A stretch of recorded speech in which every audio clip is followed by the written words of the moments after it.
For I decided to know nothing among you except Jesus Christ and Him crucified, Paul tells the Corinthians.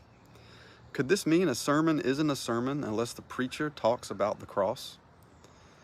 Paul is saying the power of his sermons don't depend on polished rhetoric or the power of persuasion, but on the power of God, independent of human wisdom.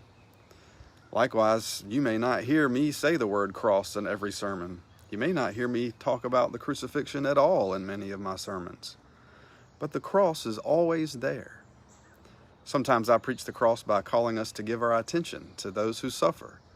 Sometimes I preach the cross by pointing to those in our community and world who've been ignored, disenfranchised, oppressed, or sacrificed to the idols of capitalism, materialism, or militarism. Sometimes I preach the cross by highlighting Jesus' self-giving ministry, or God's vulnerability, or God's judgment on our sinfulness. Sometimes I preach the cross by naming and exposing the ways the principalities and powers dominate and humiliate us. Every sermon should take up the cross in some way. Gospel proclamation should always correspond to Christ's death and resurrection.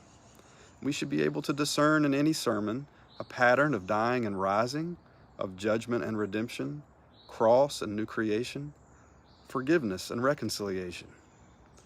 As we preach Jesus Christ crucified, Paul would say, I got nothing else worth saying.